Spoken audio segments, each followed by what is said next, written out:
Thank you, Madam Toastmaster, fellow Toastmasters and guests. If you've been here for the last couple of times I've spoken, you already know a few things about me. You know, it can be serious. You know, it can be reflective. And you probably noticed I'm not one to sit on the sidelines and waste time. I tend to jump in, I tend to engage, I tend to show up, sometimes a little too fast. That's something I'm still learning, although I have room to grow in helping with the meeting roles, but we'll save time later for that. You've already heard a story from me that carries some weight, a story that deserves to be handled with care. So I want to be very clear about something today. Today isn't about reinventing myself for you. It's about being honest with you and with myself about why I'm actually here. I joined Toastmasters because I want to be a better speaker about my book, about mental illness, and about the tragedy my family lived through. That part is obvious, especially if you've been here for my past couple speeches. But I also joined because I want my voice not to just stop there. I don't want to become fluent in only one emotional register. I want to progress. I want to practice expressing the full version of myself, the weight, and the life. I set out to move my readers carefully, thoughtfully, word by word. I learned how much impact language can carry when it's chosen intentionally. And now I want to move my listeners, not just with words, but with presence, with tone, with energy. Not just what I say, but how I say it. That is the purpose of this speech today. It's true that 10 years ago, my brother fell into a severe mental health crisis. It's true that he took my mom's life brutally. It's not a mystery that he burned down our childhood home to the ground. And it's public knowledge that he nearly murdered my dad. This wasn't just tragic. It was confusing. It was isolating. And it was relentless. There were years where my identity felt welded into that moment in time. Countless moments of avoiding social situations, much less getting up to speak in them. Years where every introduction, every conversation, every memory led back there. Even when people meant well, even when they were kind. That story arrived in rooms before I did.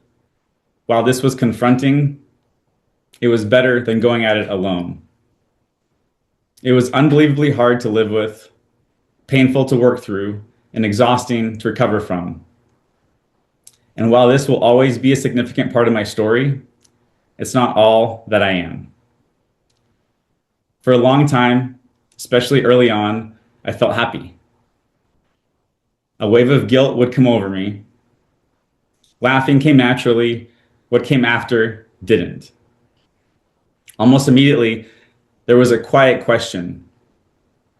Is this okay? Am I allowed to feel this? That second guessing of joy, that was not natural. And here's what grief eventually taught me. Grief doesn't just take things from you. It forces you to decide what you're willing to reclaim. For me, that meant reclaiming my expression.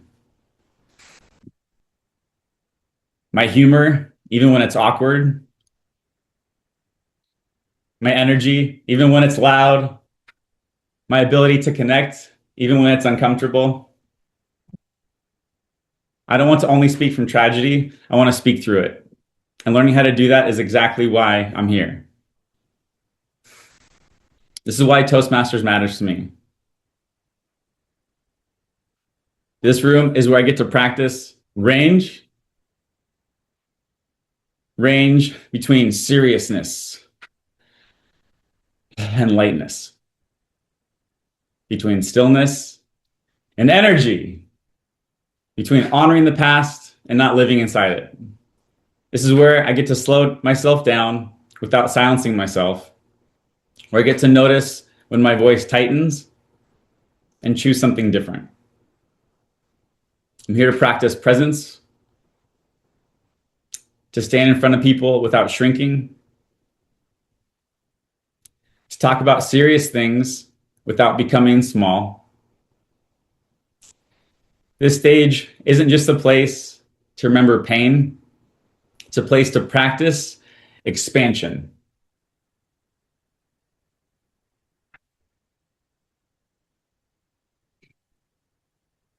So today, I don't want to end by simply asking for an applaud or hands waving. I want to invite you into expression with me. If you want to partake, go ahead, and I want everyone to turn their microphones on so you can go from off to on. Now, if you're willing, I want you to raise your hands high and proud, and let's get out of our comfort zones just for a moment. On the count of 3, I'm going to shout, "I'm free." And you can join me or you can add your own flair. Are you ready? It'll be way more fun if we all do it together. So hands in the air. I'm going to count to 3. 1, 2, 3. I'm free! Amazing.